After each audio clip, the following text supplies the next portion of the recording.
உங்க எல்லாருடைய உற்சாகத்தையும் நம்பிக்கையும் பார்த்து எனக்கும் எனர்ஜி பூஸ்ட் கிடைச்ச மாதிரி இருக்கு.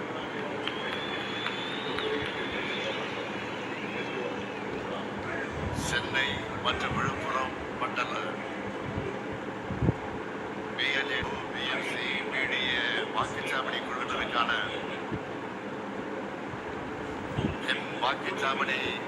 வாக்குச்சாவடி அந்த பயிற்சியுடைய மாநாட்டை கலந்துகிட்டு உங்களை எல்லாம் சந்திப்பதில் நான் மிகுந்த மகிழ்ச்சி அடைகிறேன். சென்னை மண்டலம், விழுப்புரம் மண்டலங்கள் என்று 2 மண்டலங்களை சார்ந்த வாக முகவர்கள் இங்கே வந்திருக்கீங்க. உங்க ஜோன்ல 49 தொகுதிகள் அடங்கியிருக்கு. அதாவது தமிழ்நாட்டின் 5இல் 1 பங்கு நீங்க. வாக முகவர்கள் பயிற்சி நிகழ்ச்சியை மாநாட்டை போல ஏற்பாடு செய்திருக்கக்கூடிய நம்முடைய மாவட்ட கழகத்துடைய செயலாளர், கழகத்துல கொடுக்கக்கூடிய பொறுப்பாக இருந்தாலும் சரி, ஆட்சி நிர்வாகத்தில் கொடுக்கக்கூடிய பொறுப்பாக இருந்தாலும் சரி, அதில் தன்னை நிரூபிக்கக்கூடிய வகையில் சிறப்பாக செயல்படக்கூடியவர். அதே போலத்தான் இந்த மாநாட்டையும் சிறப்பாக நடத்தி தன்னை மீண்டும் நிரூபிச்சிருக்கிறார். அதேபோல் இந்த மாநாட்டை ஒருங்கிணைச்ச சென்னை மண்டலத்துடைய பொறுப்பாளர், கழகத்துடைய துணை பொதுச் செயலாளர் தலைவர் கலைஞர் அவர்களால் தகத்தக சூரியன் போற்றப்பட்ட, அதே போல இந்த 2 மண்டலத்திற்குட்பட்ட மாவட்ட கழகத்துடைய செயலாளருக்கும் தோளோடு தோல் நின்று பணியாற்றி இருக்கக்கூடிய அனைத்து நிர்வாகிகளுக்கும் தலைமை கழகத்தின் சார்பில் என்னுடைய வாழ்த்துக்களையும் நன்றியை நான் தெரிவித்துக் கொள்ள விரும்புகிறேன். சென்னையில மொத்தம் 21 தொகுதிகள், திருவள்ளூர் மாவட்டத்தில் 6 தொகுதிகள், காஞ்சிபுரத்தில் 10 தொகுதிகள், கடலூர் கிழக்கில் 5 தொகுதிகள், விழுப்புரம் மாவட்டத்தில் 7 தொகுதிகள்,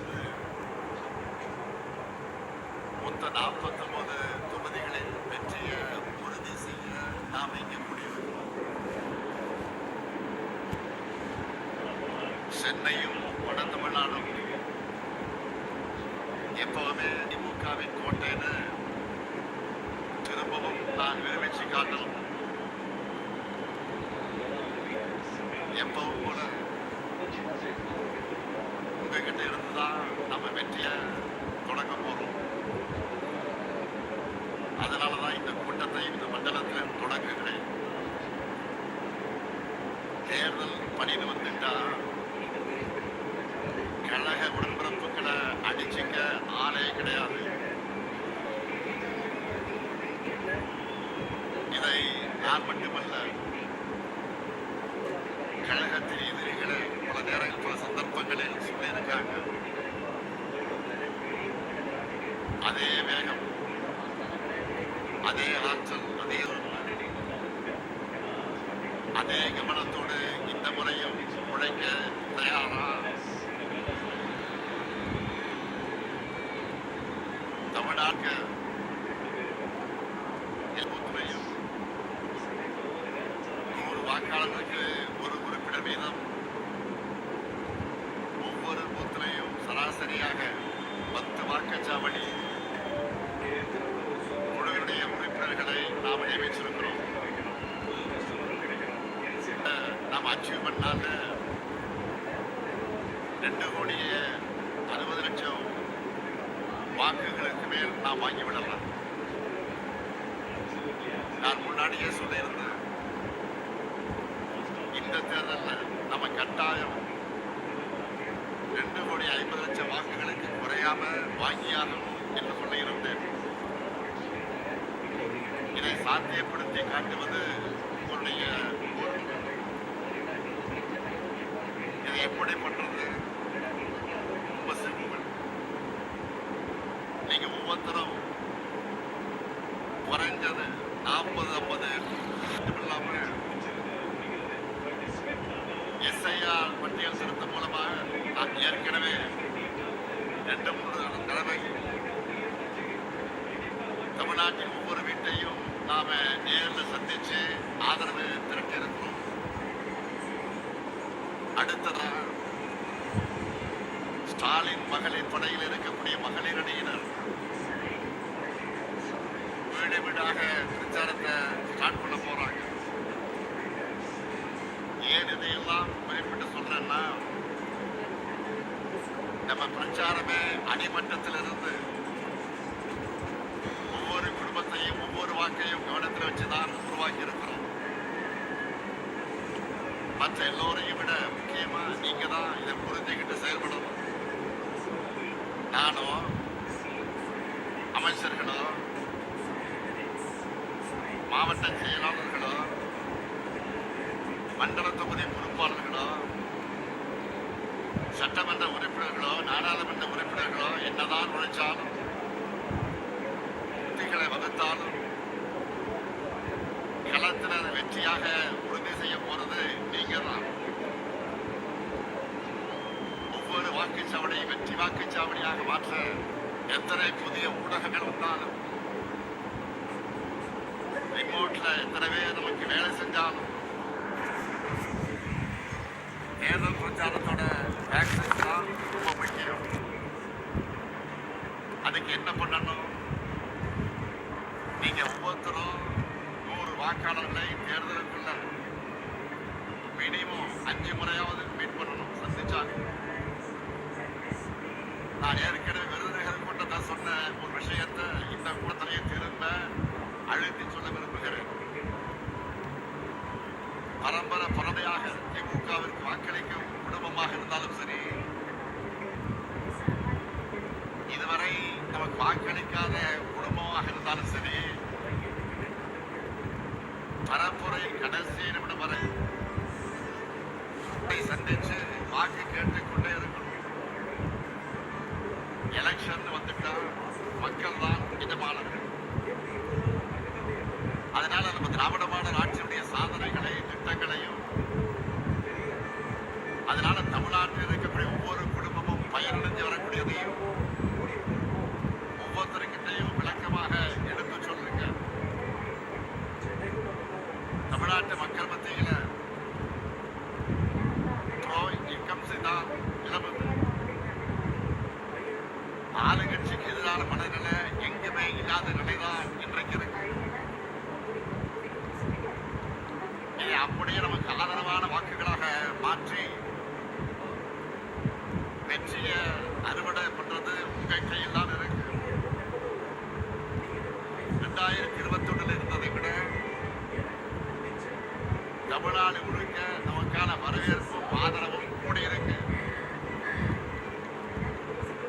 2024 நாடாளுமன்ற தேர்தலில் நம்ம வாங்கி இருக்கக்கூடிய வாக்குகளை பார்த்தா தெரியும். சட்டமன்ற தொகுதி வாரியாக பார்த்தால் தெரியும். 2026 200 தொகுதிகளுக்கு மேல நம்மால் வெல்ல முடியும். அதற்கு ஒவ்வொரு வாக்கும் மக்களை சந்திச்சு ஆதரவு திரட்டுகிற உங்க பணி முடிய போறதில்ல. அத்தோடு நம்முடைய கடமையும் முடிய போறதில்ல.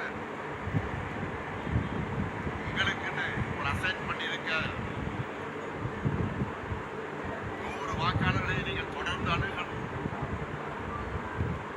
தேர்தல் எல்லாரையும் வந்து நமக்கு வாக்களிப்பதை வாக்குப்பதிவு முடிஞ்சு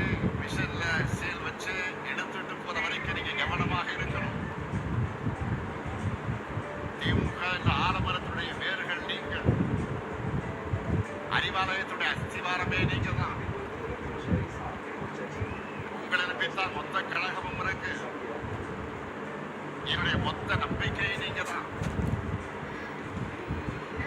வீடு வீடாக போய் பிரச்சாரம் பண்ணுங்க, இயல்பாக பிரச்சாரம் பண்ணுங்க, சகஜமாக பண்ணுங்க, உரிமையோடு பண்ணுங்க. ஒவ்வொரு வீட்டிலையும் நம்முடைய சாதனைகளை எடுத்து சொன்னீங்கன்னா அவங்களே உணர்ந்து நம்மை வரவேற்பாங்க. நண்பர்களுடைய டீ கடையில உட்கார்ந்து பேசுற மாதிரி ஃப்ரெண்ட்லியா பேசுங்க, கலகலப்பா பேசுங்க. நம்ம கழக ஆட்சி வீடுதான் தமிழ்நாட்டின் வளர்ச்சி தொடரும். தமிழ்நாட்டுடைய சுயமரியாதை காப்பாற்றப்படும் என்று அவங்க மனசுல பதிய வைங்க. குறிப்பாக இளைஞர்கள்கிட்ட அவங்க கிட்ட நாம செஞ்சுட்டு வரக்கூடியங்களை பற்றி சொல்லுங்க. அவங்க பல பேருந்துகளையும் கலைஞர் நூற்றாண்டு பூங்கா, போரூர் MS சுவாமிநாதன் நீர்நில பூங்கா உள்ளிட்ட ஏராளமான பூங்கா விரைந்து தொடங்க இருக்கக்கூடிய முந்தமல்லி போரூர் வடவழி இடையிலான மெட்ரோரயில் திட்டம், அந்த பணிகள் 6000 கோடி ரூபாயில வடசென்னை வளர்ச்சி திட்டம்,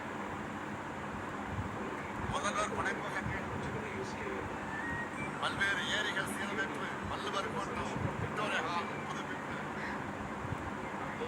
அன்பழகன் பாலம், இதுபோக சைதாப்பேட்டை தொடங்கி ஜனாம்பேட்டை வரை மிகப்பெரிய பாலம் உருவாகி வருகிறது. கிண்டி வேளச்சேரி மேம்பாலத்திற்கு அடிக்கல் நாட்டியிருக்கிறோம். மத்திய கைலாஷ் மேம்பாலம் விரைவில் வருகிற 15ஆம் தேதி திறக்க போறோம். கிண்டியில குழந்தைகள் மருத்துவமனை அமைக்க அடிக்கல் நாட்டியிருக்கிறோம். மேலும் பிராண்டு பல்முனை போக்குவரத்து மையம், 27 மாடி சென்ட்ரல் டவர் கட்டணம், முத்தம்பாக்கம் பெரும் கிண்டி சுற்றுச்சூழல் பூங்கா, கலைஞர் கன்வென்ஷன் சென்டர், உலகத்தரத்திலான விளையாட்டு நகரம்னு அடுத்தடுத்த திட்டங்களும் ப்ராசஸ் இருக்கு. இப்படி ஒவ்வொருவரும் தங்கள் மாவட்டத்துக்கு, தொகுதிக்கு, நகரத்துக்கு நம்ம அரசு செஞ்சிருக்கக்கூடிய திட்டங்களை மக்கள் மத்தியில பரப்புரை செய்யணும். தொழில்துறையை எடுத்துக்கிட்டா 11 லட்சம் கோடி ரூபாய் மதிப்பிலான முதலீடுகளை ஈர்த்து 35 லட்சம் பேருக்கு நேரடியாக மறைமுகமாகவும் வேலைவாய்ப்புகளை உறுதி செஞ்சிருக்கிறோம். நாளைக்கு கூட இதுவரைக்கும் இல்லாத அளவுக்கு நூற்றுக்கணக்கான நிறுவனங்களை திறந்து வச்சு பல நிறுவனங்களுக்கு அடிக்கல் நாட்டி முதல் முறையா செயலாக்க மாநாடு நடந்து போகும். நாளைக்கு அதிமுக ஆட்சியில் 10 ஆண்டு காலமாக படு பாதாளத்தில் கிடந்த தமிழ்நாட்டின் வளர்ச்சியை 11.19% இரட்டை இலக்கை வளர்ச்சியாக வைத்திருக்கிறது.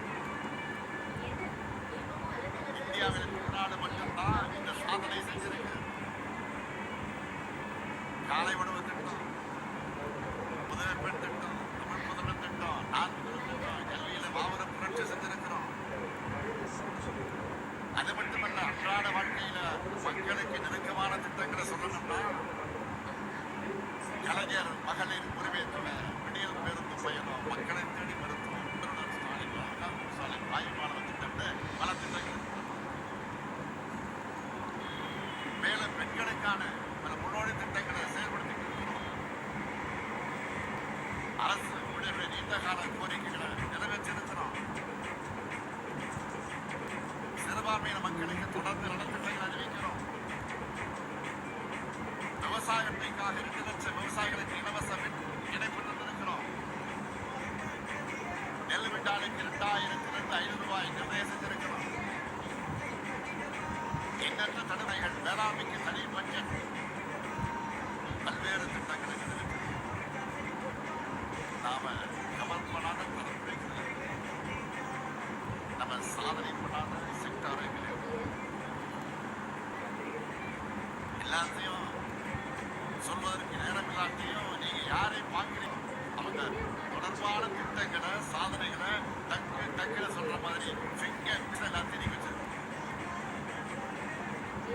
இந்த 5 ஆண்டு காலத்துல நாம நிறைவேற்றிருக்கக்கூடிய திட்டங்கள் தான் அடுத்த 50 ஆண்டு காலம் தமிழ்நாட்டை வழிநடத்த போகிற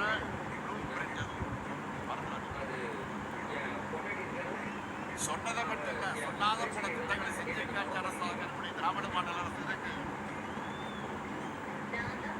மீதமுள்ள கோரிக்கைகள் வாக்குறுதிகள் அடுத்து அமைய இருக்கக்கூடிய திராவிட மாடல் 2.0 அரசுல நாம தான் செஞ்சு தர போறோம்னு சொல்லுங்க.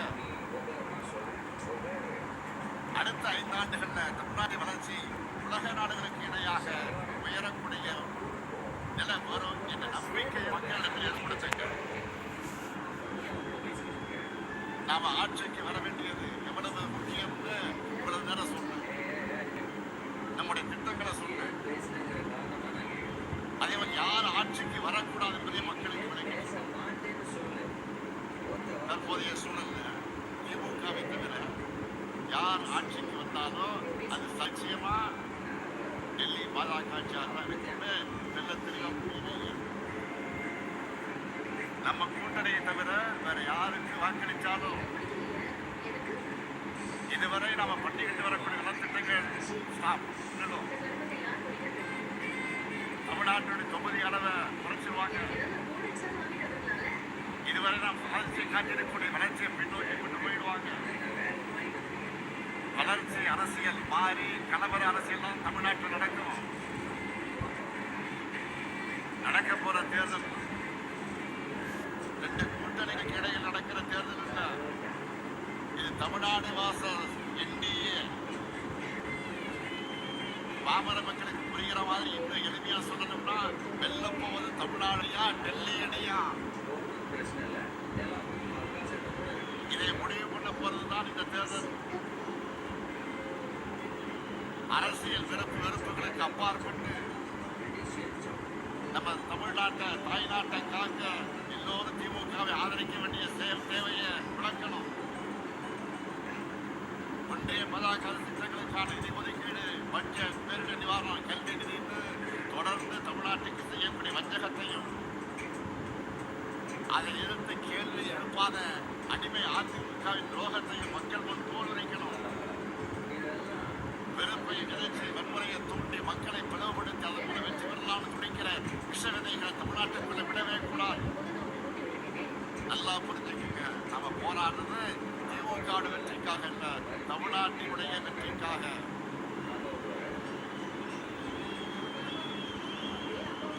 பாஜகவுடைய டப்பா இன்ஜினுக்கு முன்னால தமிழ்நாட்டுடைய திராவிட மாடல் சூப்பர் ஃபாஸ்ட் இன்ஜின் என்றும் அதை முடியாது. இந்த உறுதியை தமிழ்நாட்டில் இருக்கக்கூடிய ஒவ்வொரு வீட்டுக்கும் ஒவ்வொரு வாக்காளருக்கு கொண்டு போய் சேர்க்க வேண்டியது உங்களுடைய வேலை. களப்பணி மட்டும்தான் இனி உங்களுடைய முழு பணி. உங்களுடைய ஒவ்வொரு மினிட் உழைப்பும் ஒரு ஓட்டு, கூட்டணி, தொகுதி, அந்த பங்கீடு, எந்த தொகுதி யாருக்கு யார் வேட்பாளர், இதையெல்லாம்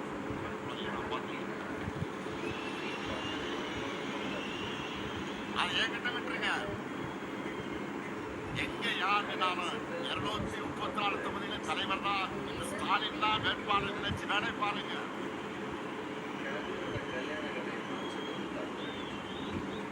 ஒற்றுமை இல்லாம இலக்கை அடைய முடியாது. அறவை கட்சியுடைய ஒற்றுமை உணர்வோடு நாம் பணியாற்றணும்.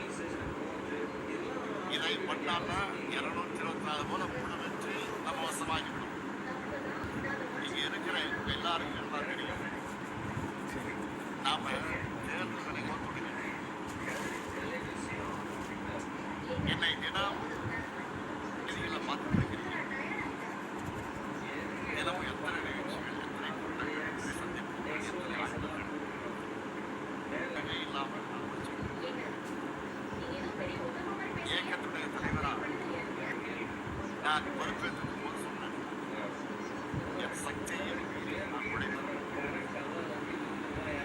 சொன்னபடியே உழைச்சிட்டு இருக்கிறேன். நான் மட்டும் உழைக்கிறேன். இங்க மேடையில் இருக்கக்கூடிய மாவட்ட செயலாளர்களாலும் சரி, நிர்வாகிகளாலும் சரி, பூத்தளவில் இருக்கக்கூடிய நீங்களும் சரி, ஓய்வு இல்லாம தான் உழைச்சிக்கிட்டு இருக்கீங்க. இந்தியாவை வேறு எந்த கட்சியும் இப்படி வேலை செய்யாது. இப்படி நாம் உழைக்கிற காரணத்தால் தான் தமிழ்நாடு நம்பர் 1 இருக்கு. திராவிட முன்னேற்ற கழகம் நம்பர் 1 இருக்கு. தொடர்ந்து வெல்ல உழைப்போம், மீண்டும் வெல்வோம், மீண்டும் மீண்டும் வெல்வோம், வெல்வோம் ஒன்றாக. நன்றி, வணக்கம்.